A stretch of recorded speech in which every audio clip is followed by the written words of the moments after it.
morning, students and parents. Hope you're doing well. This is our fluency reading for the week. We've been alternating between reading and science. It's a narrative. It's pretty easy. I didn't find any difficult words in there. But we do go over the introduction, body, and conclusion and identify those parts and how we can write a narrative using those three pieces of craft and structure in our own writing. So that's really what we're going to use this for later on. If you're reading 120 to 140 words per minute and not making any mistakes, then maybe you only need to read this once a day. If you're struggling a little bit, then take it a piece at a time. Try and increase your fluency by reading more frequently if you need to. And kind of get an idea of how the introduction, body, and conclusion opens the narrative, gives us details about the narrative, and then concludes the narrative. So this is our passage for week 27. I'm going to do a first read. I'm going to underline words that I have difficulty with, and then we'll get back to look at the genre and structure. For the genre and structure, you nearly have to read through the entire passage. So let's go ahead and get started. John's little brother, Matthew, wanted to go camping with his friends in the woods near his home. John thought it would be a good idea to teach his brother some survival tips before his trip. So one afternoon, they went into the woods. John wanted to show Matthew that there were some plants that were safe to eat, and there were some that he should stay away from. The boys came to a patch of poison ivy. John made sure that Matthew took a good look so he would remember it. Poison ivy has 3 pointed leaves. It can be hard to spot in the summer because it looks the same as all the other green plants, said John. But in the fall and spring, it turns a deep red color. John explained that Matthew could get a bad rash if he touched the poison ivy, or even if his clothes touched it, and then he touched his clothes. "What do I do if I get a rash?" asked Matthew. "Well," said John, "the best thing to do is to go see a doctor." He also explained that poison ivy had some good points. Birds and animals are not affected by the oils in poison ivy, so they can eat it. As they walked the rest of the way through the woods, John asked Matthew to point out all the plants he had learned about that day. John was happy that he could share some survival tips with his little brother. There weren't any words here that I had any difficulty with or that I think you're going to have any difficulty with. But if you do, underline them and write them over in the right-hand column. What is the genre? What would you say is the genre of this? And the first thing we ask is if it's imaginary or if it's non-imaginary. Non-imaginary things are things that are written about that actually happen, and imaginary things are things that are created in the author's mind. So even though this seems like this could really happen, John and Matthew are actually two brothers that are imaginary. They were invented by an author, and the author wrote a very convincing story narrative here. And they aren't. It seems real, but it isn't. So we call this realistic, because it seemed realistic, fiction, because it is imaginary. Now the structure of this, it's written in a narrative, but there's no I's in here. John's little brother Matthew wanted to go camping with friends in the woods near his home. It's like someone is up there watching John and Matthew and narrating everything they do from a perspective of being able to see everything that they're doing and even understanding their thoughts. So it's written in a narrative, kind of a story format. And this person that's watching them do this is the third person.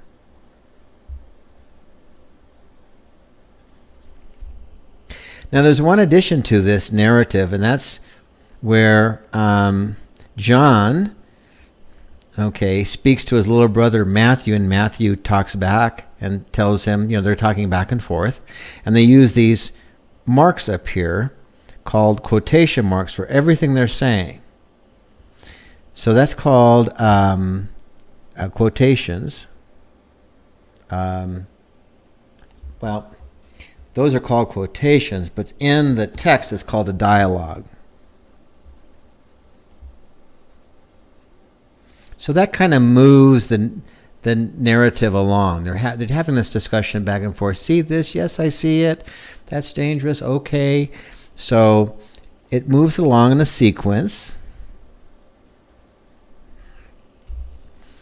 And that's some of the structure that the author used.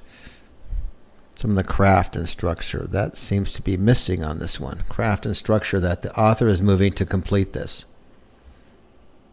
Now, let's see. We have a narrative here. So here we're going to have an introduction. And here we're going to have the conclusion. And then the rest of this is telling the story. This is the body. And this is where all the details are.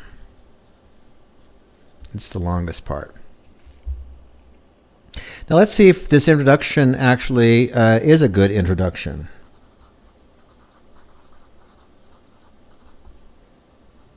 Remember, our introduction is who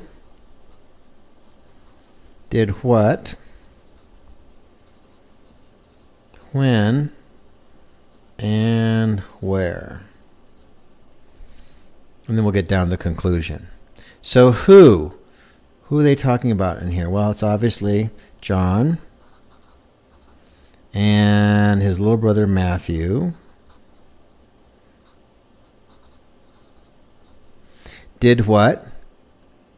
Going camping. So we'll just put camping here. Okay, so I'm not writing a complete sentence down here. These are all just phrases. We could say camping with friends. So who is John, Matthew, and I guess his friends are going to join them later. Who did what when? When's not clear in this first paragraph. So one afternoon. So he starts off the second paragraph. Okay, telling us when. And where? Friends, there's home. He thought it would be a good idea to teach his brother survival school to take a trip near his home. In the woods near his home. So he's going to the woods near his home. So that's the who, did what, when, and where. Let's look at the conclusion.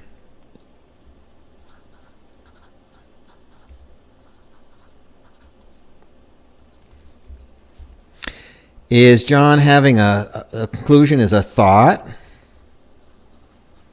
or an opinion or reflection? It's all those things that happen internally inside of us. John was happy that he could share some survival tips with his brother. Okay, John was happy.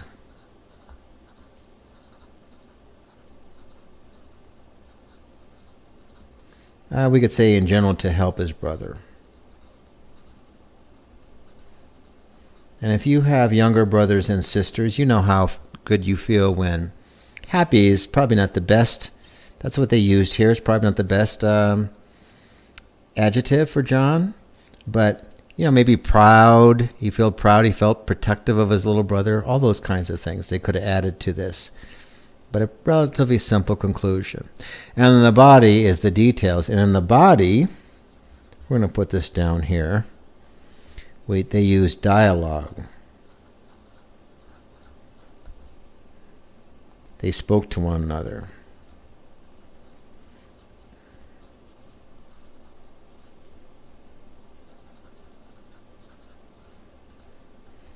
Okay, and that's in quotation marks. This is the talking part. When they're talking, they're using quotation marks. This might be, for some of you good readers, just a quick read through once a day. Remember, 120 to 140 words a minute. 180 is a little too fast. But get the idea of how narratives are written. I got some of your folders back from spring break, and I went through and read them. And some of you have a really good idea of how to do an introduction and a conclusion. And then the body is all the details in between those two. So probably next week we'll be doing some narrative writing, and I'll be looking forward to reading your passages and trying to make them a little bit better each time. So very easy reading this week, but we do have another reading assignment later on that we'll get to during our Zoom meeting.